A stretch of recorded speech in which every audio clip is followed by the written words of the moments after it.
Okay میں soup لاتی ہوں، پھر ڈاکٹر کے پاس چلتے ہیں۔ نہیں مجھے سوپ نہیں پینا۔ پھر کیا کھانا ہے؟ کاملہ پوچھتی ہیں۔ نوڈلز، سلاد، جوس اور فروٹ بھی۔ اچھا اور کوئی فرمائش؟ کاملہ بولتی۔ نہیں ماما جلدی لے کر آئیے گا، زائلفہ کہتی ہے۔ اوکے۔ زائلفہ کی ماما روم سے چلی جاتی ہیں۔ کتنا ہینڈسم تھا، وہ کون تھا، وہ کہاں رہتا ہے، کیا نام ہے اس کا، پتہ نہیں، کیا میں اس سے 2 بار مل سکوں گی؟ زائلفہ اس کار والے لڑکے کے بارے میں سوچنے لگتی ہے۔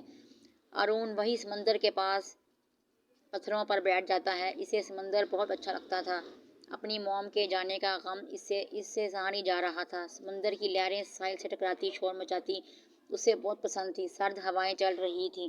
سردی کافی تھی پر اسے آج سردی کا بھی احساس نہیں ہوا۔ آج اسے کچھ اچھا نہیں لگ رہا تھا۔ وہ اپنی موم کے ساتھ سارا رات یہاں آتا تھا۔ اسے سارے منظر یاد آنے لگتے ہیں۔ پھر ڈائری پر نظر پڑتی ہے تو ڈائری کھولتا ہے۔ فرنٹ صفحہ پر ارون اور اس کی موم کی تصویر لگی ہوتی ہے۔ اس کی آنکھوں میں آنسو نکل آتے ہیں۔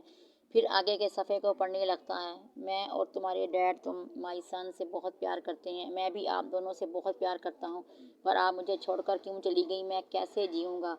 ارون بہت غم زدہ تھا۔ اس کا اب اس دنیا میں کوئی نہیں تھا۔ آنسو بہہ جا رہے تھے۔ تمہارے ڈیڈ ایک ڈاکٹر تھے، یہ تو تم کو پتہ ہے۔ وہ کے ساتھ ایک سائنٹسٹ بھی تھے۔ شہر میں بہت ویمپائر آ گئے تھے، لوگوں کی جانیں جا رہی تھیں، تو تمہارے ڈیڈ نے ویمپائر کو ختم کرنے کے لیے ایک سیرم بنایا تھا۔ جب ویمپائر آگ پتہ چلا تو ویمپائر نے تمہارے ڈیڈ کو مارنے کی کوشش کی۔ جب وہ ناکام ہو گئے تو ویمپائر آگا نے ایک چال چلی، مجھے ان کی زندگی میں بھیجا تاکہ میں ان کو اپنے پیار کے جادو سے ان سے وہ سیرم حاصل کر سکوں، پر میں ایسا نہ کر سکی کیونکہ مجھے تمہارے ڈیڈ سے پیار ہو گیا تھا اور وہ بھی مجھ کو پسند کرنے لگے تھے۔ میں نے تمہارے ڈیڈ سے شادی کر لی، پر ان کو کچھ نہ بتایا کہ میں ویمپائر ہوں، اور یہ بھی نہیں بتایا کہ میں کس مقصد سے آئی تھی۔ وہاں آگا سمجھ رہے تھے کہ جس مقصد سے مجھے بھیجا ہے میں وہ پورا کرنے میں لگی ہوں۔ پھر کچھ وقت بعد تم پیدا ہوئے تو ہم بہت خوش تھے۔ مجھے ڈر تھا کہ میں تم کو اور تمہارے ڈیڈ کو کھو نہ دوں، اس لیے میں نے تمہارے ڈیڈ کو سب کچھ سچ بتا دیا۔ وہ مجھ سے بہت ناراض ہوئے۔ میں نے ان سے جھوٹ کیوں چھپایا کہ میں ایک ویمپائر ہوں؟ پھر تو ہمارا بیٹا بھی اب ویمپائر ہے کیونکہ تم ویمپائر ہو۔ نہیں ہمارا بیٹا ویمپائر نہیں ہے، انسان ہے کیونکہ وہ ایک انسان کی اولاد ہے۔ لیکن تمہارے ڈیڈ نے کہا ارون انسان تو ہے، تم ایک ویمپائر اور تم ارون کی موم، اس لیے ارون ایک ویمپائر بھی ہے۔ 2 روپ ہیں ہمارے بیٹے کے، اور جب یہ 22 سال کا ہوگا تو ارون میں ویمپائر کی پاور آ جائے گی۔ تمہارے ڈیڈ نے ہمیں سیکیور کرنے کے لیے ان ویمپائر کو ختم کرنے کا پلان بنایا تھا۔ تمہارے ڈیڈ کو کچھ کرتے اسے پہلے ویمپائر آگا کو سب پتہ چل گیا۔ اس نے مجھے اور تمہارے ڈیڈ کو ختم کرنے کے لیے کچھ ویمپائرز بھیجے اور تم کو ہم سے دور لے جانا چاہا۔ اس آگا نے تمہارے ڈیڈ نے ویمپائر کو ختم کر دیا۔ اس پر آگا غصے سے بھڑک اٹھا۔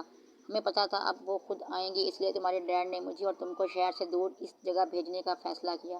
میں نے تمہاری حفاظت کے لیے یہ بات مان لی۔ تم جب 1 سال کے تھے ان کا فیصلہ پر میں تم کو لے کر گھر سے نکلی، پیچھے سے ویمپائر آگا آ گئے، میں نے ان کو دیکھ لیا تھا۔ ویمپائر آگا نے مجھ کو اور تم کو نہیں دیکھا، اور پھر تمہارے ڈیڈ نے اس سیرم کو انجیکشن میں ڈال کر آگا کو لگا دیا۔ آگا ایک پاورفل ویمپائر تھے، ان کو اثر تو ہوا پر یہ اثر چند سالوں میں ختم ہو جاتا۔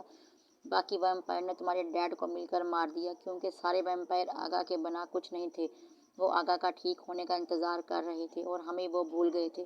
میں تم کو ان سب سے دور اس گھر میں لے آئی جب تم 10 سال کے تھے، تو مجھے پتہ لگا کہ آگا ٹھیک ہو رہے ہیں، تو میں تم کو لندن لے آئی اور وہ تم کو مجھ سے چھین لیتے اور مجھے مار ڈالتے۔ مجھے یقین نہیں تھا کہ تم ویمپائر بن جاؤ گے 22 کے ہوتے ہی، کیونکہ تم بچپن سے ہی ایک ذہین بچے رہے ہو۔ تمہارا آئی کیو لیول عام انسان سے زیادہ ہے۔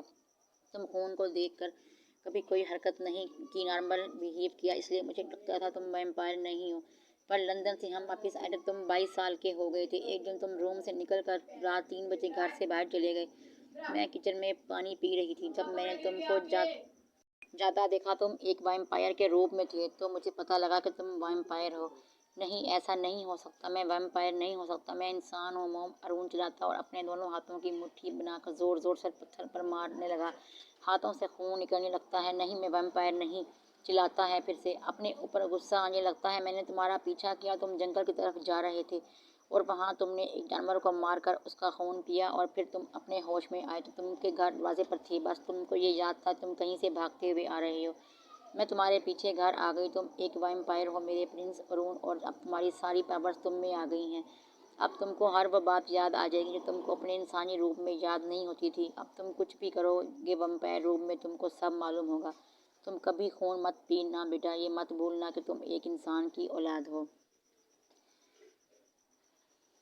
سو ویورس، یہ تھی ہماری آج کی قسط نمبر 2۔ امید ہے آپ کو اچھی لگی ہوگی۔ آپ مجھے اجازت دیجیے اور اپنا بہت سا خیال رکھیے گا۔ انشاءاللہ پھر نئی قسط کے ساتھ حاضر ہوں گی۔ اللہ حافظ۔